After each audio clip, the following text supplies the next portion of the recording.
Buenas a todos. No sé cómo os está yendo la temporada de cría este año. Yo por lo menos ahora con las altas temperaturas que estamos teniendo en abril, desde luego da la sensación de que vamos a tener un verano adelantado, espero equivocarnos, pero en este vídeo lo que quería hacer es un poco comentar algunas situaciones bizarras o situaciones extrañas que nos podemos encontrar en plena temporada de cría. Realmente no hay ninguna temporada igual a la anterior.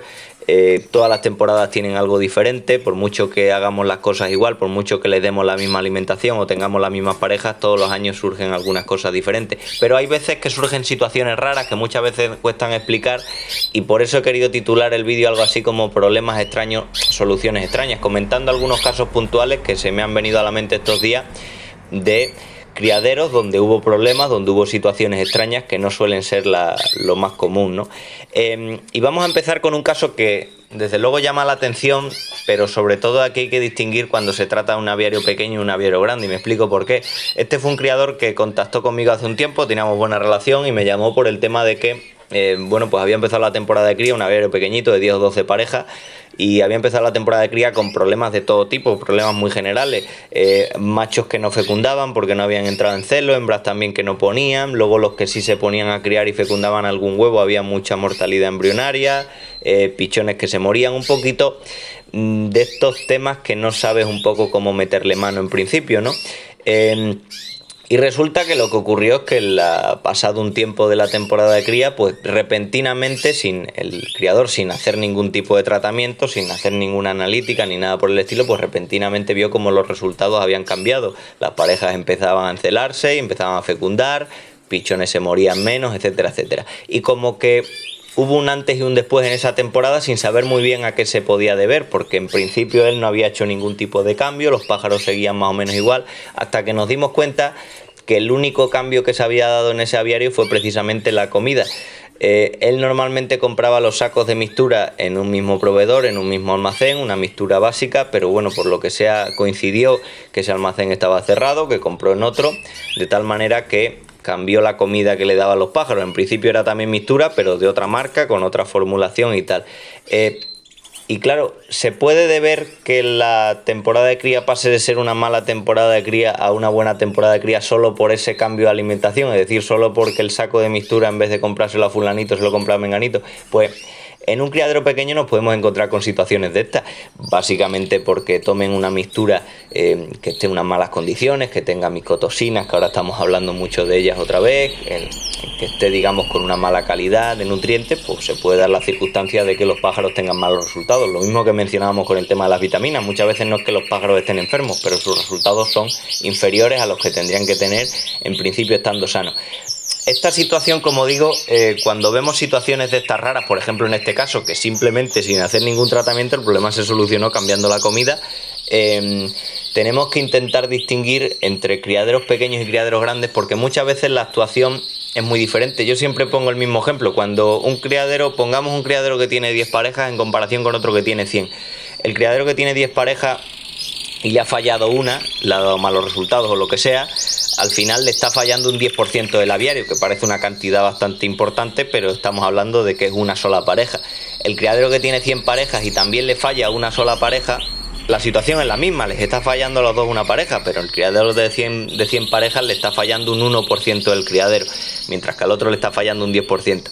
Con esto quiero decir que muchas veces la dificultad cuando encontramos problemas en un criadero es saber plantearnos cuándo actuar y de qué manera estamos teniendo una mala temporada o simplemente los fallos de algunas parejas se deben a una situación casual. Muchas veces los comentarios de gente que dice, bueno, yo tengo un mal año porque tal hembra me ha fallado, tal macho, y resulta que tienen 2, 3, 4, 5 parejas, pues es muy difícil sacar una estadística de ahí y plantearse. Y sobre todo comento esto también porque hay una situación muy típica también, que yo lo llamo un poco la reacción alérgica del criador. La alergia no deja de ser una reacción exagerada del cuerpo humano en una situación, ¿no? Por ejemplo, alergia al polen y tal. Cuando hay problemas en un criadero, pues hay criadores que no actúan, que tampoco es la solución. Hay criadores que actúan intentando poner soluciones, buscando, ya digo, cambios de alimentación, un tratamiento, ver por qué los pájaros fallan, etcétera, etcétera. Digamos, plantearse qué puede estar fallando ahí. Y luego hay situaciones en las cuales situaciones en las cuales el criador responde de manera exagerada. Por ejemplo, en un caso de ese criador con 10 parejas que una le ha fallado, plantearse un tratamiento a todo el aviario, paralizar la cría, porque ha habido un fallo ahí, pues no tiene mucho sentido y sin embargo, en cierta manera es frecuente. Pero bueno, esto es un caso concreto, como digo, de un cambio de la alimentación, pues al final cambió. Otra situación, que no es un caso concreto, pero también es habitual que se da, es que normalmente se suele decir que después de una primera nidada grande, las parejas suelen tener una menor fertilidad, unos peores resultados en la segunda nidada. Esto muchas veces pasa también porque hay aviarios donde los pichones pisan los huevos o dificultan que la hembra incube. El macho típicamente ha engordado al alimentar los pichones en la primera nidada, con lo cual tiene peores resultados en la segunda. Entonces vimos también el caso de un aviario que precisamente su problema era este, y controlando mucho la alimentación en ese último periodo de cría de los pichones, pues al final mejoró mucho los resultados. Es decir, haciendo una dieta mucho más espartana de la que tenía, casualmente pues mejoró también los resultados en el aviario. Esta es otra situación que hay que ver. Luego quería comentar también un caso que a mí me llamó mucho la atención de huevos retenidos. Normalmente cuando una hembra retiene el huevo, que muchas veces es una situación de urgencia que es difícil actuar y muchas veces nos encontramos con que la hembra fallece, pues normalmente suelen ser situaciones muy puntuales en un aviario. Yo, por ejemplo, en mi criadero, que es pequeñito, sí que es cierto que alguna vez te puedes encontrar con alguna hembra, pero no es algo que esté normalizado. Sin embargo, hay veces donde nos podemos encontrar que este problema se generaliza. Como digo, que no es tan común. Una razón para que se generalice, por ejemplo, la obesidad. Cuando tenemos hembras muy obesas, el primer síntoma es que normalmente suelen tener peores puestas, incluso tienen problemas para ovular, pero una de las situaciones, una vez que han puesto, es que por pura física el huevo le cueste salir y al final tengan estos problemas. Otra situación también de hipocalcemia generalizada, pero volvemos a lo mismo. La hipocalcemia normalmente la notamos antes cuando la hembra pone menos huevos o pone huevos, digamos, con una cáscara en mal estado y tal. Y luego otra situación que normalmente no nos planteamos es el tema de bacterias. Hay de algunas bacterias que lo que pueden hacer es aumentar mucho las posibilidades de huevos retenidos y nos encontramos con un criadero que se debía precisamente a esta situación.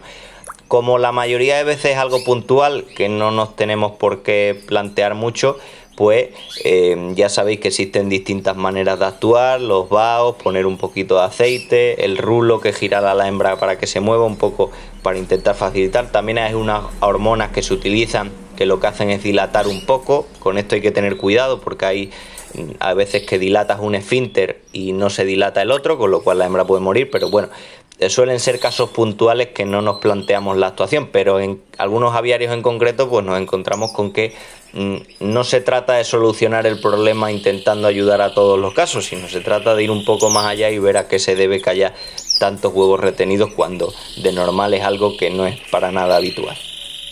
Luego, otro tema interesante que también se puede considerar un poco una rareza es el tema de los pollos resistentes, ¿no? Muchas veces cuando nos encontramos con un criadero que ha tenido una mala temporada y que se le han muerto muchos pichones, pues se dice que los que sobreviven a esa enfermedad, en teoría son más resistentes a la enfermedad en sí.